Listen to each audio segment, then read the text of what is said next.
Okay. Hey guys, Stephen Kinsler here from FSM RX'd, and on today's show we have Samantha Matters from Brisbane, Australia. It is 4 o'clock in the day there. It's 7 o'clock here in Ireland. She is the owner of Fitter Futures Kids. She has just opened her second facility. No, First, first, no, yeah, first first gym facility. opener. Kids facility. It's in the process, 5 weeks old. She's a big proponent on the brand X method. She's probably posts between myself and herself. We post the most. She posts more than me. I must give her that on the brand X forum. With loads of great tips. Sam, thank you for being on the show, and I hope that we can share a lot of good information about making kids as healthy as possible. Yeah, thanks for having me. No problem. So, Sam, firstly, kind of like a little bit of a backstory. How did you even get into coaching kids? Is it something you've always done, or it just kind of fell? Like for me, it kind of fell into what we did.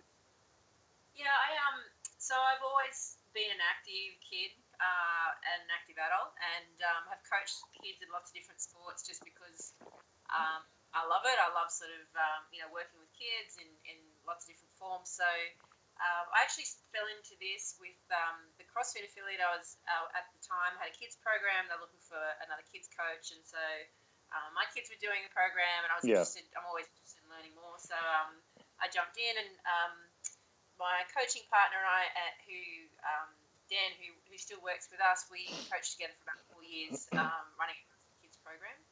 Um, and Dan at that time had done his training through Jeff and Mickey Martin when they were part of CrossFit. And anyway, 2 years ago now, we wanted to do more with kids and teens and grow it and try to do more with schools. So that's when Fitter Futures was born. So we've been running for about 2 years now. It's only just recently that we've had our own gym space. Prior to that, we were sort of renting space in a gym to run the program. And yeah, it's just kind of I've left behind my previous life, which was in the corporate world, and Okay. Okay.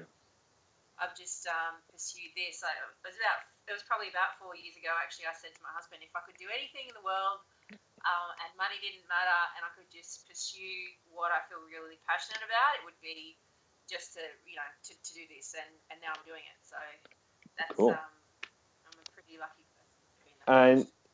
so one of the things, and I think I'm going to jump a question actually, or two questions, because you touched on it there. You said you left the corporate world, and if you could do one thing, if money didn't matter, um, kids fitness for a lot of people and a lot of gyms is not financially sustainable in the short term. And short term, I mean the first few years. And we see it all the time where people promote, oh, we're starting a kids program, it's going to be awesome, and then you don't see it for months, and then it's like, oh, we're bringing the kids program back, and then so what do you feel it takes to be a really good kids coach, and can a kids program, in your opinion, become a profitable program where you actually someone could make a living from it? Yep. So to answer the first question, I guess when I'm looking for coaches, the number one thing for me is that they can relate to kids, interact with kids, engage with kids, and the technical stuff like the skills, the coaching, we can teach that. But I Yeah. don't think we can teach, whether you can relate to kids or not. And you've got to love being around kids. So, Yeah, you so have to have a personality. passion towards it. Yeah. Yeah, you do. And personality is a big part of it. You need to be able to be animated, with good energy, and just be able. Kids need to feel comfortable around Mm. you. Um, that's sort of first and foremost for me. And I can usually figure out within the first 5 minutes of meeting someone whether they're that kind of person or not. So yeah, personality and passion for what we're doing definitely would come first, and then obviously making sure that they're coachable from a coach perspective, and willing to learn the way we want to run a program, which is consistent which is the Brand X method, Mm. and yeah, it's really someone who shares that vision that we have around what our business stands for and what outcomes we're trying to achieve for the kids. And To answer your second question, can it be a profitable program? I'd say absolutely. I guess we've made a very conscious decision to focus in this space, to become a niche player in this space Yeah.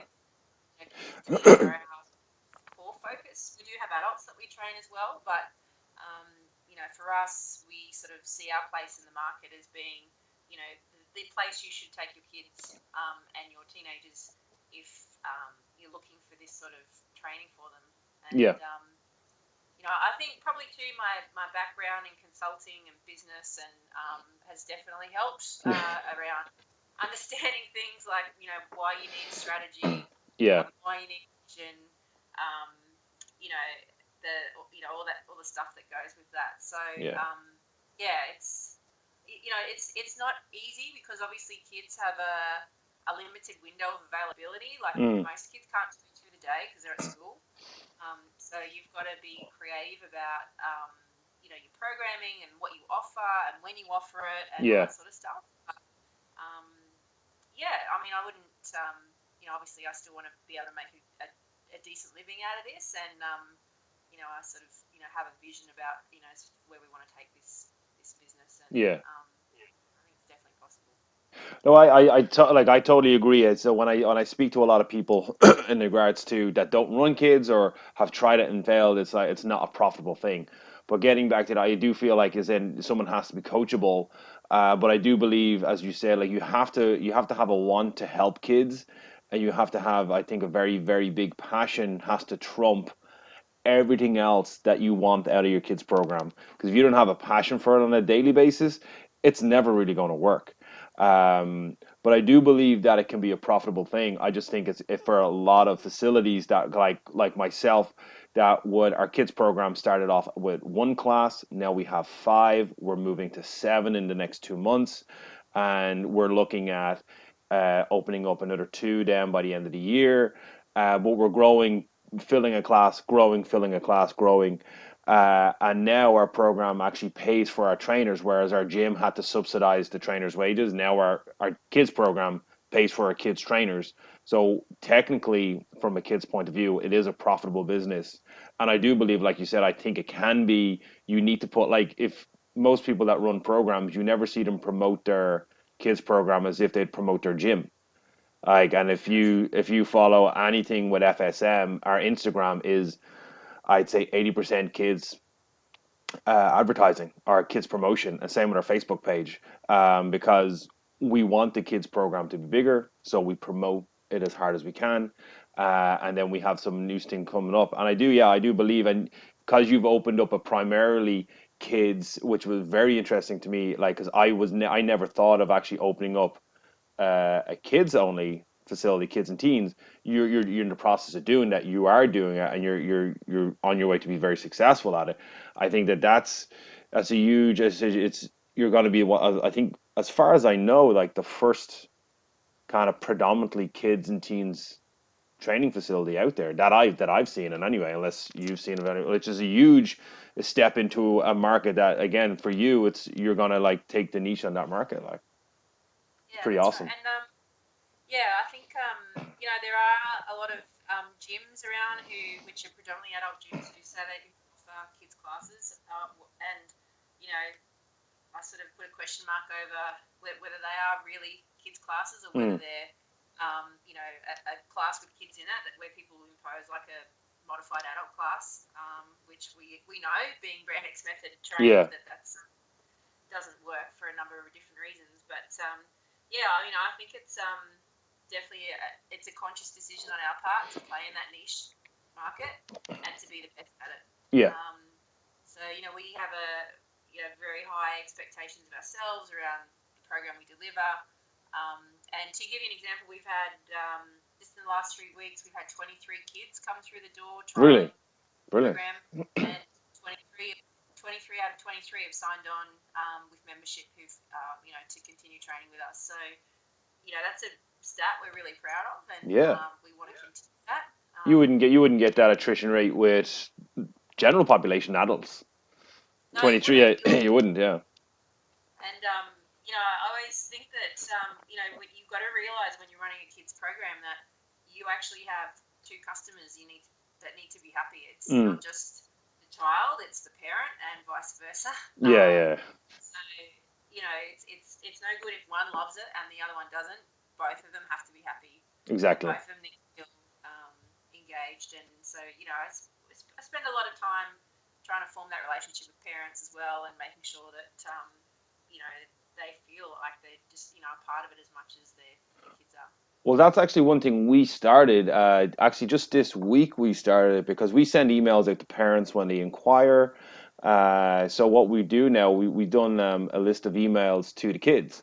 So, for example, we had one kid come in this week to trial the class out. Before he arrived, he got an email saying that we're looking for. So, hey Ethan, looking forward. We know you're going to find some stuff really fun. We know you're going to find some really hard, but this is part of what we do, and we look forward to meeting you. Then, after his first class, he got another email from me with a gigantic fist pump as soon as you open it, saying absolutely well done. And then obviously we commented on his actual air squat was really good for his first day. He found the handstands uncomfortable, but we know that he'll get there. So for me, he gets an email. He feels a little bit better. His parents see that actually we took it wasn't an automated email, so because we wrote about what he did in class. Um, so his parents then see that we actually spent the time to write a short email to say like as positive where he found it tough and then a positive, so a criticism kind of sandwiched kind of thing. And that kid signed up. Mm. And I think Yeah, that that's it's just yeah, they've I got just to feel they're part of it. yeah, exactly. And I think that that's a big aspect of especially for kids and when you're coaching kids, I think it's a huge aspect. And again, as you say, like 23 kids signed up, 23 kids trialed it and signed up. That's a huge testament to what Fitter Futures is doing, and it shows that kids don't necessarily need to like, and kind of leads into the next question. Why would you kids don't necessarily need to play team sports? I know Australia is a big proponent of like being very active, um, but for you, what do you see would be the biggest problem in Australia? I know in Ireland, kids are getting more inactive. We have more gyms than we've ever had. We've more sports than we've ever had, more availability, but yet we're still like I think the second largest country per population in Europe. Like 1 in 4 kids is overweight, 1 in 5 kids is adult diabetes. Like it's absolutely shocking to see, but most of our kids that come through our doors are um, not into team sports. Where do you find that the same in Australia, or where would you say the big problem is in Australia I with think kids? there's almost every week in our papers you see some article about the problem with obesity, the growing problem with obesity, inactive kids, too much screen time, or the impact that's having on that generation. But I guess we probably see kids at opposite ends of the spectrum come through the door. We have a mix of kids who are in that position where they're they they're not active enough. They may not necessarily have found a sport that they love, so their activity levels are low. They have poor gross motor, um, lacking muscle tone, all that Mm. sort of stuff. And then kids at the very other end of the spectrum who are almost overscheduled with Yeah. activities they're doing at school. Um, Early sports specialisation creeping in, Mm. with We their see that sort a of lot. yeah, and so it's a different challenge with those kids. They're constantly tired. They're getting pressure to be training a lot in one sport. So we actually see it at both ends, and then we've got the kids in between who use our program as a way to keep fit and become a better athlete for Yeah. whatever things they're interested in. So we can have um, kids across that spectrum in the same class together, and we will scale things as we need to Yeah. cater to the needs. So it's probably a mix where I'm trying really hard to educate parents, especially about the early sports specialisation, the risks with that, how to manage it, or how to help reduce the risks Mm. for kids who are sort of in that situation, and just help parents, beat it. People don't know what they don't know, and a lot of parents, I think, are sort of guided by, The sport that their the kids in mainly. yeah, that's right. The coaches who say it's going to be, they should do this program or they should do this extra training and more is better, and and they don't know any different. Yeah. Um, so it's just trying to raise a bit of awareness around the risks that come with that and why diversification is good for them. So yeah, it's real. It's pretty much the problem. The problems that we see are appearing at both ends of that spectrum. Yeah, and I like the sports specialization is something that we see. We're seeing it in younger kids, but we're seeing it a lot in our younger teens mainly. Like for example, we had one kid that came in basketball, plays for was playing for the national team, does strength and conditioning, and I was like, well, what do you do? And he showed me an Excel spreadsheet of 13 different exercises, and I said, well, did the coach break down each movement and how to do it? He said, no, he just told to go home and do that over the summer. The kid has bad knees. He's 16 now, bad knees. Well, he doesn't have bad knees anymore, but he came to me with bad knees, bad back. He's asked to squat. He's asked to dynamic lunges. Every time he lunges, his knee buckles straight in. So there was no assessment. It's just, here you go. And then what do you expect to happen? I was like, in one more year, you're going to be so injured you can't play for your country. And he was like, well, why would my coach give me this? I'm like, well, I don't know why, but that's just crazy. I just don't understand why a lot of coaches out there in special in sports, right, just do this, and they probably just ripped it off the internet. Or even if they have a background, there's no clear passion to want to show these kids, whether it's through video tutorials or something. It's like, well, here's 13 exercises, go do them. But even at that, we've taken on working with a team of 12 girls, 11 are injured, and they're 15 years, 14, 15 years of age. They all at one, it's either an ankle problem, a knee problem, a hip problem, or a back problem. And it's normal. And how often you play basketball? Year round. As soon as you're off season, you're playing club. If you're not playing club, you're playing school. If you have the genetic potential, you're playing country. And then you're doing camps when you're not playing. I'm like, where's the downtime? And then they're all Yeah, overloaded. And it's you're trying to explain to these girls and to these guys that it's just let's go back to basics. Let's go like you're doing these jumping lunges down the court. You can't lunge yet. Let's go back to basics. I know it's boring stuff and trying to communicate that to a teenager. Um, but yeah, I think that there's a big need for, again, like what you're doing, what we're doing at FSM, and what Brand X is trying to do worldwide is to educate more coaches and even parents more so. I think the parents get it, then they won't let their kids do certain things anymore, and they'll push them into like kind of a like to facilities like yours and to facilities like mine to help educate. Like I don't mind. Like I'm going to a basketball camp next in 2 weeks. The first thing we're going to do is like, can you lunge and squat? No, well then just work on that. Just fix that, and when you fix that, then we can talk about all the other dynamic, fancy stuff you see the NBA guys do. But it's until you yeah, get that, let's focus there. Um, One of the things that you again kind of touched on is with the different types of kids. And one of the questions that I get an awful lot, and is the kind of there's two different types of kids that, well, there's a few different types, but the two I'd like to talk about is the first one is the wallflower kid.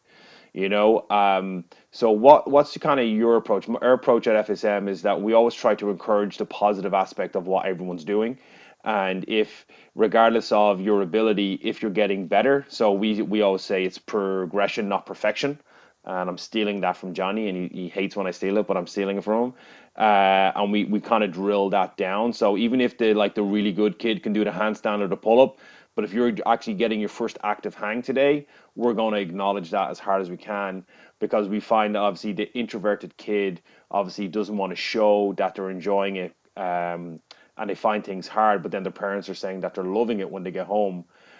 How do you approach? Sorry, I know I kind of went off there. How do you approach working with kind of the wallflower kid? Because you have the kid that's just like it just mechanically doesn't work well, and then we have the kid that just takes to everything. But that yeah, wallflower kid that's just it's shyness that's preventing them from showing what they can truly do. yeah. Well, I guess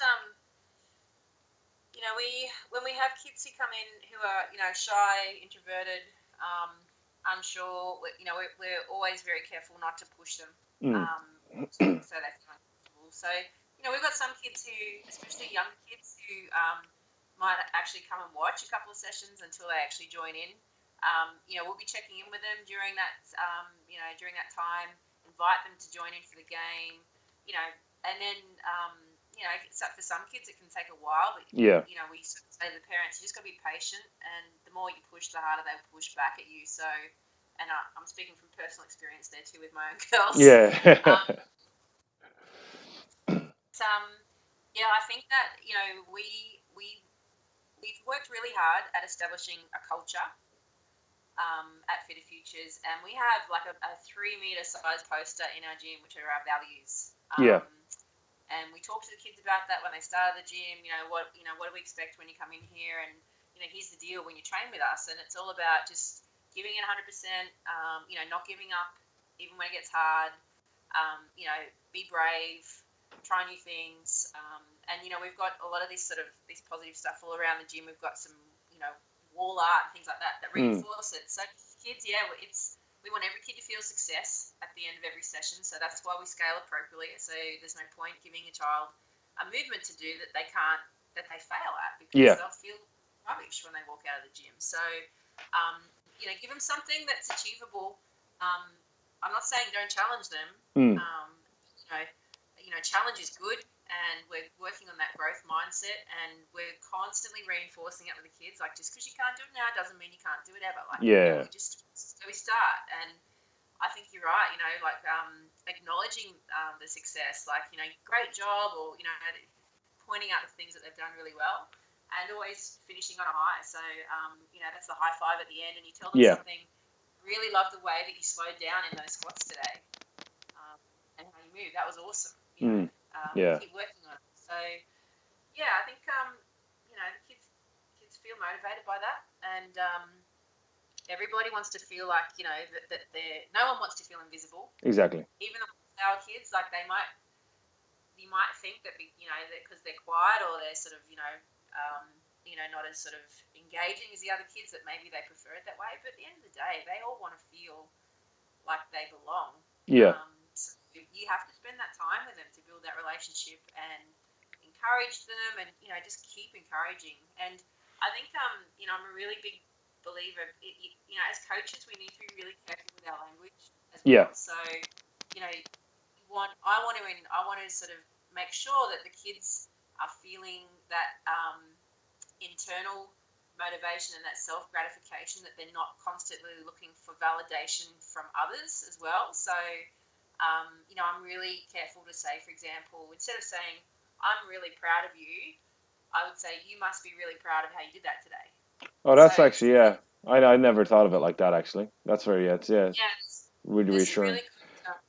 Some really powerful literature around that sort of growth mindset, and praise versus encouragement, which I'd really encourage coaches to read about the difference between praise and encouragement, and how encouragement is so much more powerful than praise. So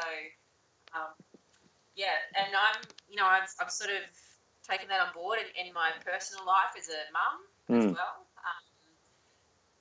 where you sort of the language you use, and I until I sort of read about this, I didn't realise that inadvertently I was probably more in that praise sort of area than the encouragement. And it's just, now that I'm aware of it, it's just a real flip in the language, so that kids can feel that satisfaction within themselves, without needing a third party or someone else to validate that yes, you did a good job. Like they will know intrinsically that they did a great job. And was that a book or an article or? Yeah, I'll find there is a book about it. It's about growth mindset as well, about praise versus encouragement. But it's a really good read, and I use it all the time when I'm coaching. It's like, cool. It's okay to sort of recognize someone, if they've done something really well, but you need to sort of follow it up with, geez, you've improved so much on last week, So it's all, like you say, that improvement, rather than just sort of saying, oh, you were the fastest, or you were the strongest, or you were the best. It's not about that. It's about you've really improved you've really worked hard at that. I can see how hard you've been working, and it's really paying off. So, Yeah. you must feel really proud of yourself. So, yeah. And then the other side that we get it, and I'm a proponent of. I'm willing to work with anyone, any child, any adult for that matter. I'm willing to see if my ability is able to coach someone. So we get kids in that might have dyspraxia or ADHD or some form of autism, and it kind of annoys me sometimes when parents say, "Oh, my kid," and they don't tell you that there's something wrong, and then they come in and then you have to deal with it, and it's a little bit. But we've had only one instance at FSM where I physically couldn't coach a child, and I had to tell the parent it was just beyond me because of the autism was just too much. But we've had some kids with dyspraxia and ADHD and some autistic kids that we've like come into program and they've done very well, like coordination and balance. And yes, it's going to take them a long time to develop, and it's a longer road than it would take a normal child, and their attention span will be very limited. Have you come across coaching kids with that? How have you found that in a group setting, or would you work with them individually, or what would be kind of your take on working with someone with a kind of a disability or learning disability, if you had to work?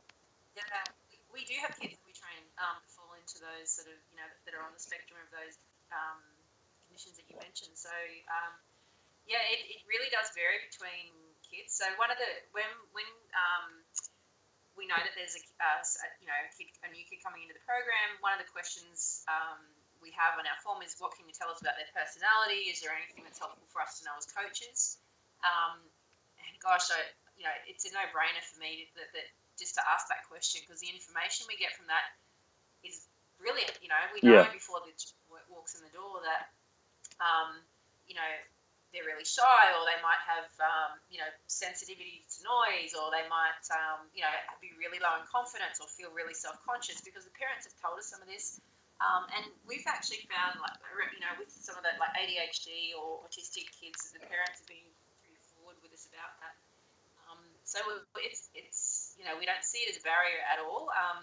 Obviously, depending on where the kids are at, sometimes they need a lot more attention, mm, um, and a lot more hands-on than other kids. So, we sometimes that'll affect maybe, we look at which kids are coming on certain days, and and think about whether it's better to have certain kids together or not yeah, together, as well.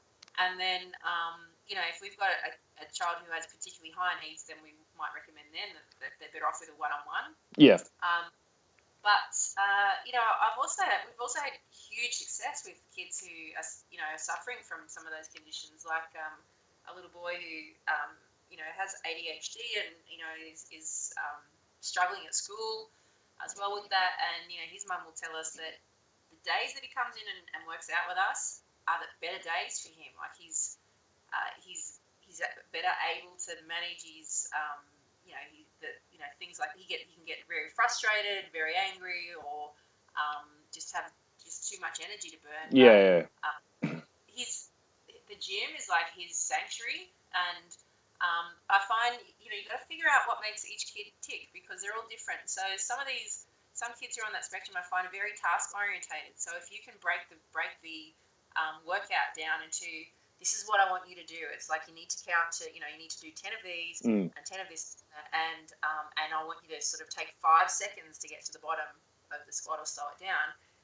If they're task orientated, they sort of just grab onto that, yeah. and they really focus. Like they can be so focused in that workout, and it's sometimes parents are quite shocked, like that they can see the kids being so focused in that moment, because they're not like that at school or Yeah. in other environments. So Well, that has another, I suppose, another reasoning for like sit down and be quiet for 6 to 8 hours a day, and then still try and learn, which is for a lot of I don't know if you've seen it. I think they've posted the Brand X seminar. They played a video of the kids that have like autism or ADHD, and he goes, even if I'm not looking at you, I'm still paying attention. If you get me to focus on you, all my attention's focusing on you, and I'm not taking anything in.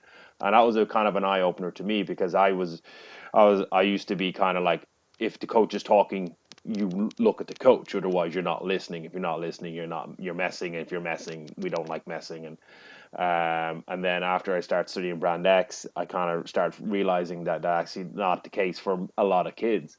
They are paying attention. They just are paying attention in their own specific way, which was a big eye opener for some of the kids that I've worked with. And since then, over the last 2 years, it's really kind of come on in how I coach with kids that would have kind of somewhere on the spectrum of one of those learning disabilities, which I think is really good.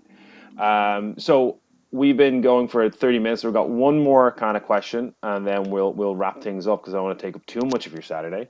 Um, so you are obviously Fitter Futures, gym's open. You're doing, like, so far it's going really well. Like that, the trend, obviously the 23 and 23 is awesome. May continue. You are a Brand X method coach. In your opinion, how has Brand X method helped you become a better coach, running a better facility? Yeah, Okay. Well,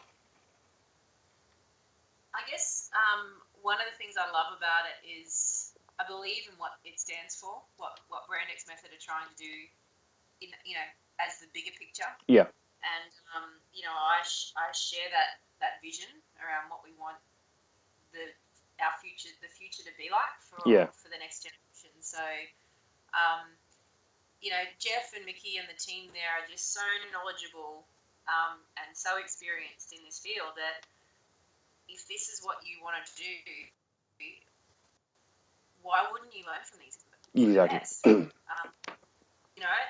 I love that we can, they've sort of, worn this path before us. They've learned so much over the years around what works, what doesn't work, what works better, and we're able to leverage that.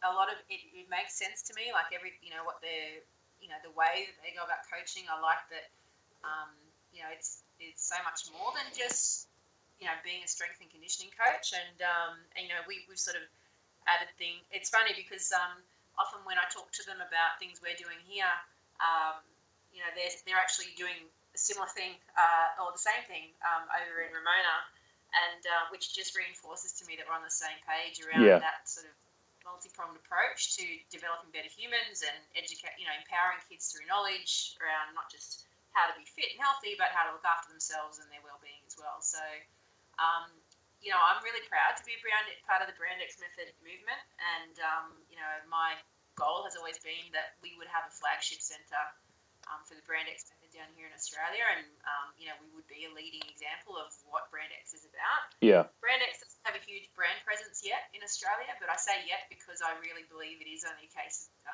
a matter of time before that yeah, changes.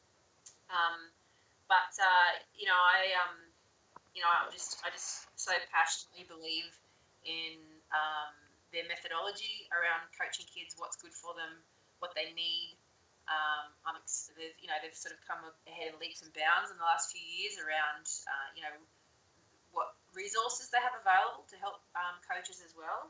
And, having done some of their face-to-face courses as well, I was over there in January.